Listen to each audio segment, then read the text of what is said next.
This past September, we got treated to a huge Nintendo Direct, one that covered the 35th anniversary of Mario Brothers. As we approach March 31st, I figured it'd be a good time to go back and reflect on the anniversary, as well as all the impending doom for certain Mario releases. But before we dive into all the Mario goodness, if it's your first time here and you love video games, consider hitting the subscribe button. I do a bunch of game-related videos each and every week, from gaming news to tips and tricks, reviews, and other neat gaming stuffs. You definitely don't want to miss out on all the fun. Now, before the announcement of the 35th anniversary in September, we actually need to back up a little bit to July of last year, because we got a game that was actually supposed to be part of the 35th anniversary. See, the 35th anniversary was actually supposed to happen much sooner than it did, but because of the COVID situation, because of the global pandemic situation, things got delayed. Luckily for us, Paper Mario and the Origami King came out right on time in July, and it actually came out to pretty positive reviews. Paper Mario games for a while have not been well received over here in the West. The last good one I would say would be Thousand Year Door, but the Origami King actually had some really good reviews. Now, to be honest, it was a game that I did not get when it came out. I actually passed up on it. I just had too many games to get through at the time, too many upcoming games that were coming, and I just did not have it in my budget to get the game, and I still haven't gotten around to getting and playing the game, but I eventually do plan on doing so. But from what I can tell from people who got the game, that it was generally a pretty good experience, and that's a good thing. Paper Mario definitely needed a decent game at the very least, a good game, because the previous entries for the 3DS and the Wii U were definitely not good. After July, in September of last year, Nintendo did a full Nintendo Direct, really kicking off Mario's 35th anniversary proper, with a bunch of video game releases as well as merchandise and a theme park announcement and all of that. Today's video is just going to focus on the video game stuff. I might do a future video on the theme park and the merchandise stuff, but I'm generally video game focused, so we're just going to focus on the video game stuff. And the first video game announcement was the return of Game & Watch. I think the last time we had a Game & Watch item was back in the early 90s, so to get a brand new one was kind of neat.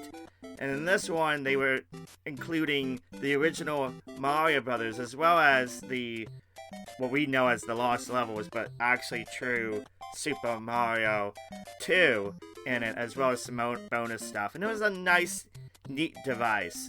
What we've come to find out, though, is they kind of overproduced so many of these that even right now, you can go online, you can go to any store, and there's huge piles of these things sitting around. So I kind of predict even after March 31st, you're going to see these for a while. You're probably going to see them start to be heavily discounted. I know in Europe they've definitely started discounting these items.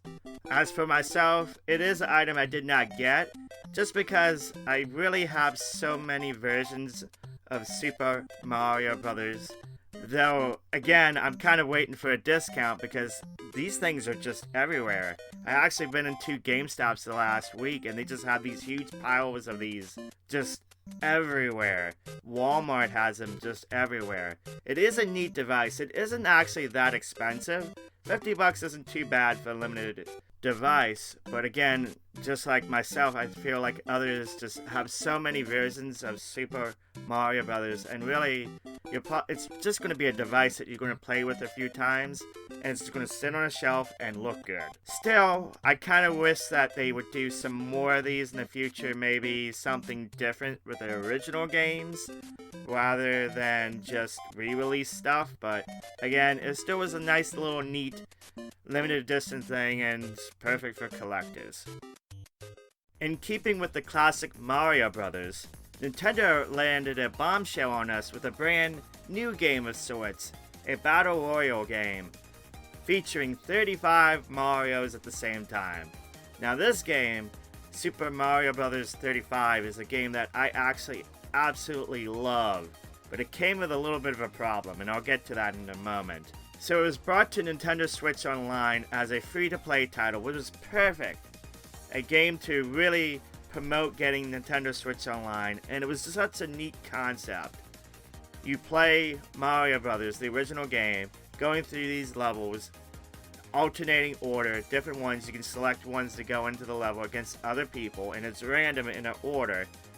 And you try to survive, basically, by not getting timed out or knocking out your other enemies, the other players, and that. It was such a neat concept. I poured so many hours into this game. Over 100 hours into this game. I'm over 200. I'm like 215 right now, I think. Double Prestige 15. I got over 200 games that I won. This game I zoned in. I just had so much fun with this game. It's so addicting, and I think for myself and for a lot of people who kind of grew up playing Mario Brothers, we just took to this like water. Ended up kind of really destroying a lot of the players who maybe didn't grow up with the game. I know that a lot of newer players, a lot of people way younger than me just were struggling because, again, I grew up playing this game all the time. So by the time this game came out as a Battle Royale game, I had a hammered advantage over everyone. It didn't take me long to figure out how to really win, and win often. And see, this game actually comes with a problem though. And to back up here, with the Game & Watch one I just talked about, production for that is ending March 31st. Which in hindsight, looking back at it now, it makes sense. The game, the unit is overproduced. There's plenty of them out there. It's expensive to produce. That makes sense for a limited thing. But this game, Super Mario 35, is also slated to end on March 31st. Yes, this game doesn't even make it to a year, and Nintendo is going to pull the plug on the game. The game is still really popular. It's an IP that they own. It's a great way to promote Nintendo Switch Online, good value, and Nintendo is going to pull the plug on it. It just makes no sense. It makes me extremely sad. I really hope that Nintendo re-releases this game, whether it's a paid download or a DLC thing that you have to pay for, kind of like what they did with Tetris 99, but this game really should not be going away right now. It's still popular. It's a nice, neat game to promote Nintendo Switch Online and paying for the service. But as we soon found out, that wouldn't be the only things that would end on March 31st. We would also get another game, Super Mario 3D All-Stars. See, this one is also slated to not exist after March 31st. And this one makes no sense why Nintendo is doing this at all. Game & Watch makes sense because that one is a physical unit. It's expensive to produce. That makes sense. Mario 35 sorta makes sense because they figure, I guess they didn't figure it'd be as popular as it was consistently. It is, but Nintendo's still thinking about getting rid of it.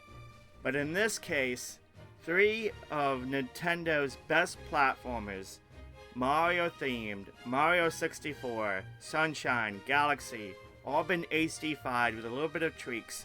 Some of the best games they've ever produced will cease to exist on March 31st because Nintendo has decided to Disney Vault it.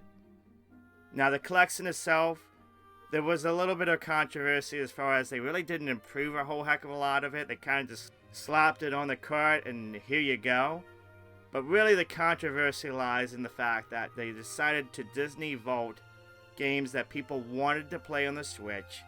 And after March 31st, unless you can find a used copy of the game, you won't be able to buy it digitally and you won't be able to buy it physically new in the store. And it just makes no sense. It really makes no sense. I've said it before, it really blows my mind that they're sticking to it and going to delist it on March 31st. These are some of the best games that they have in their classic library. Galaxy is one of my favorite all-time Wii games. And they're just going to be like, yeah, you know what? I guess people don't want to play this after March 31st. You don't need it. These games have sold over 8 million, and they've decided, you know what? Bye-bye it goes. Makes no sense. In a lot of ways, this March 31st thing coming up really puts a damper on things. See, Nintendo's done anniversary stuff before, Year of Luigi, I remember that. They've never done this far where they basically made this big release and be like, you know what, we're just getting rid of it. These games really you don't have any access to on a modern platform, unless you go through some nefarious means. At least with like the anniversary collection stuff, like the Mario stuff for the Wii that they ended up bringing back. If you remember the All-Stars they brought on there, or the Kirby stuff, a lot of those have been re-released, and you can enjoy that on platforms like the 3DS and the Switch itself. But here, Nintendo is basically taking something that people want to play. It's an evergreen title for them, and they're just going to take it off the shelf and be forever gone with it. Personally, I hope that Nintendo, when they do future anniversaries like this, never go this way with the Disney Vault tactic ever again.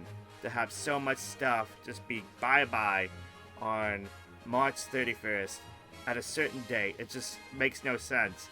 And kind of lost in that is a Fire Emblem thing that they brought over. The very first Fire Emblem game was translated, and that's going away on March 31st. Just as much as I love Nintendo, this whole process has just been stupid and asinine. With all that stuff, we actually got a new Mario Kart, but not what you think. We got a home circuit, a RC kart, Nintendo dabbling in the toy biz thing that they've always been known for over 100 years. But they brought Mario Kart to the home in a form of a video game RC kart hybrid. And this was one thing I didn't really dive in. I just don't have the space for it. $100 for a unit is not the cheapest. And from what I gather, it was a good holiday gift for them. But they're kind of sitting around a little bit. I think people are still buying them, but it's not with the fever that it was for Christmas. I think once it starts getting heavily discounted again, it'll pick up. Maybe next Christmas it'll pick up again. But for right now, it's just kind of one of those things that it sits in the stores. You sell probably like 1 or 2 a week, and it's kind of be done with it. That said, it's still a neat little thing. It's still a thing that really pushes that Nintendo creativity. Even though it isn't the cheapest thing, I still think it's a really good thing to get people kind of, with this pandemic thing that happened this past year, to kind of just get experimenting with their house, doing things other than just sitting in front of the screen. Now you actually have to make a course and everything for your Mario Kart, your Luigi Kart in home. It was a neat thing, but it's a thing that I just don't see much coming forward from this other than it was a neat experiment. And finally, to cap off the 35th anniversary, Nintendo released a port of the Wii U title, Super Mario 3D World, but this time with the added bonus of a new game of sorts, Bowser's Fury, with it. And to be honest, I really do love 3D World. I really do. I think it's one of those titles from the Wii U that I was surprisingly shocked at how well I really enjoyed the concept.